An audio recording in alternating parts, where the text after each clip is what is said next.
everyone, and welcome back to My Nerdy Kitchen. Happy holidays, Merry Christmas, Happy New Year to you all. Today we will be going through what I made for the first Christmas Eve feast in my home. This is my partner's and my first Christmas together at our house, and I wanted to make something special. So we are actually making 4 things today from this book. So I'm going to kind of show you it step by step for each individual thing, but I kind of, in cooking it, had to do it all at the same time. Today we're making classic roast chicken, buttered peas, glazed carrots, and a classic gravy. These recipes are all coming to us from Harry Potter and the Sorcerer's Stone, Chapter 7. It is the first feast at Hogwarts for Harry Potter, and he has just looked down at the table and food has appeared all the way across. Also, the buttered peas and the gravy are mentioned in Chapter 12 of Harry Potter and the Sorcerer's Stone during the Christmas feast. How fitting. So let's get started, shall we? On to cooking. Part 1. Classic roast chicken. For our classic roast chicken, we are going to need 1 medium onion, 2 carrots, and 2 celery ribs that have been cut into 2-inch chunks. Don't forget the garlic. So technically you're supposed to have a horizontal roasting pan, but I only have a vertical one, so that's what I'm using.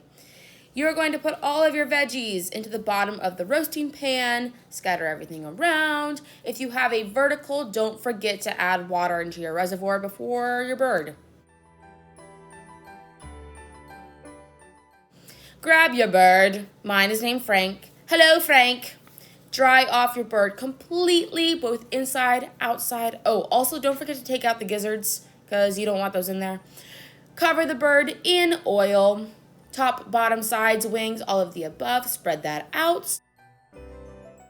And then add salt and ground black pepper. It's to taste. You can add as much or as little as you want. Spread that out, and then put your bird on its roasting pan.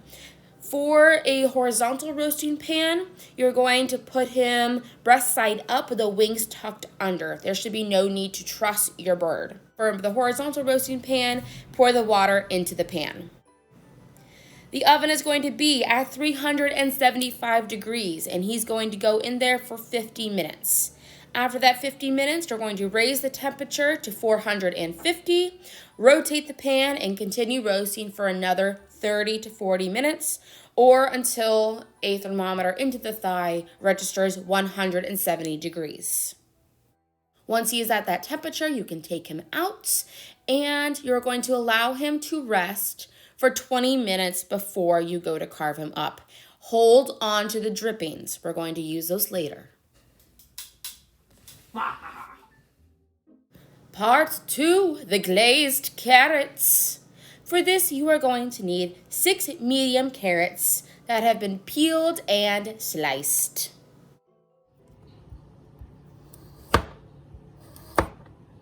They're going to be sliced in 1/4 inch on the bias. Grab a skillet and add in a 1/2 cup of water with your carrots, a 1/4 teaspoon of salt, 2 tablespoons of golden syrup or maple syrup or corn syrup, your choice, and then 1 teaspoon of ground cinnamon. You're going to bring this to a boil and stir occasionally with a wooden spoon. Eventually reduce the heat and simmer uncovered for about 5 minutes until the carrots are somewhat softened but not yet tender. Raise the heat again and boil until all of the liquid is evaporated. As things begin to get reduced, you're going to want to start stirring more frequently so that the glaze doesn't start to burn at the bottom of the pan. Keep scraping the bottom until finally the glaze will turn brown. Turn off the heat and serve immediately. These carrots were like candy. They were so good. They were soft, they were tender, and they had a little bit of sweetness.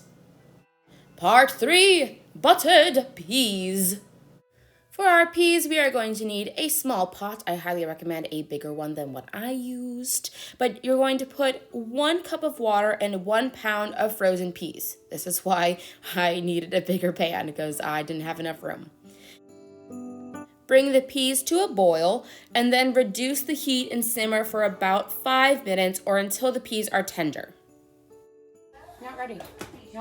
I'm very cold. So I guess warm and tender. Once they are ready, drain your peas. And then we are adding in 2 tablespoons of butter, 1/4 teaspoon of pepper, 1 tablespoon of granulated sugar, and 1/2 teaspoon of salt. Give this all a mix, toss them together, make sure that everything is well combined and melted, and then it's time to serve.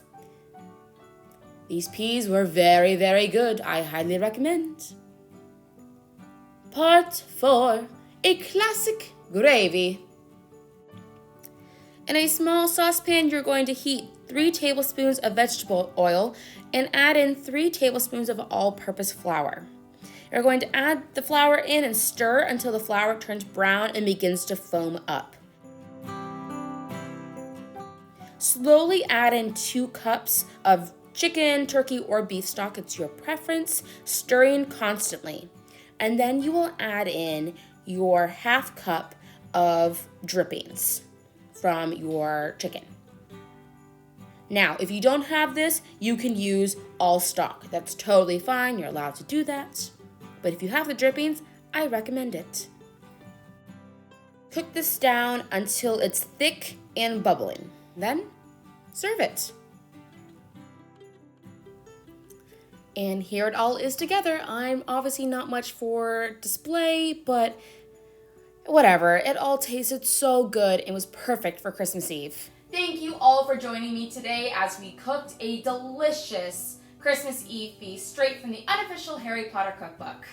Please be sure to like, subscribe, share, click that big red button down below, hit the bell so that you know whenever I upload a video, and I will see you in the next one. Stay nerdy, my friends. Bye.